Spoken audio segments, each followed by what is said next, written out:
Ohio State went on an absolutely legendary run last season, steamrolling their way through the playoffs and proving they were the best team in college football. One announcer even described them as having the buzzsaw factor. But let's be honest, this wasn't some Cinderella story. That roster was stacked, and on paper, it was one of the best in the entire sport. But now we're looking ahead. Can they do it again? I'm Zach, and welcome back to the Sports Corner at Choose Adventure Media. Today, we're breaking down whether the Buckeyes can repeat as national champions in 2025. They have the best player in college football returning in Jeremiah Smith, but can he help Ohio State go back-to-back? Let's get into it.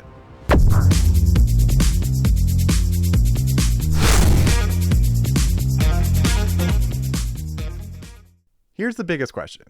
Who the heck is going to be under center? Last year, Will Howard was the guy, and he was exactly what Ohio State needed to get over the hump in an extremely experienced quarterback. But now, the Buckeyes are turning to a new face.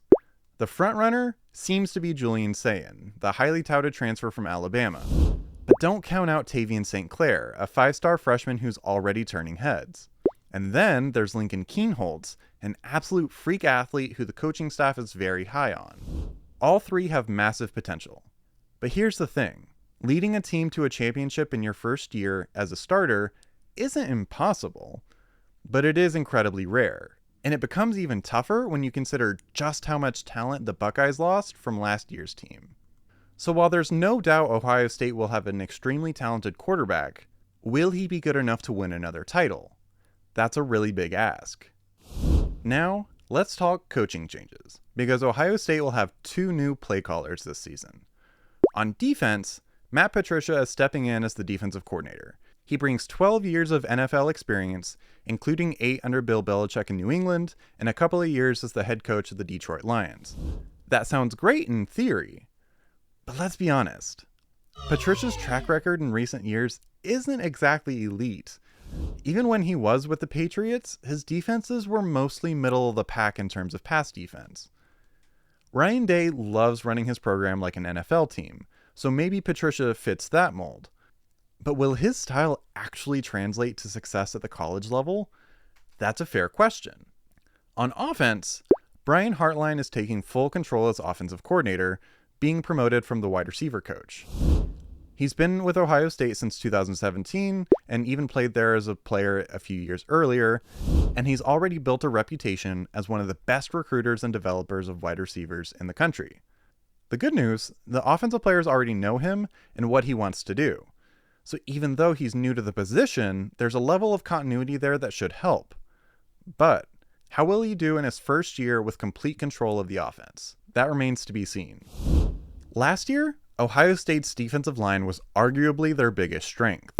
Guys like Jack Sawyer and JT Tuimoloau were game wreckers, and their dominance up front played a huge role in the Buckeyes winning it all. And on the other side of the ball, the offensive line really started to gel late in the season, and once they did, Ohio State's offense took off. But here's the issue. They lost a lot of production on both sides of the trenches. Can they replace that? If the Buckeyes can't dominate the line of scrimmage the way they did last year, it's going to be a much tougher road to another championship. So will Ohio State go back-to-back? Look, anything is possible when you have elite talent, and the Buckeyes still have plenty of it.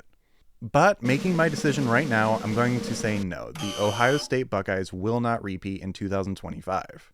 The youth at quarterback, combined with the loss of 2 superstar running backs, is a legitimate concern. A good run game is a young quarterback's best friend, as we all know, and we don't know yet if Ohio State will have that. Then there's the leadership void left by guys like Jack Sawyer, which is not easy to replace. And on defense, I'm just not completely sold on Matt Patricia as being the right hire. Ohio State is still definitely a playoff contender, but winning it all again? That's a different challenge. What do you think? Can the Buckeyes go back-to-back, or will they fall short in 2025? Let me know in the comments, and if you enjoyed the video, hit that like button and subscribe for more college football content. Thanks for watching the Sports Corner, and I'll see you next time.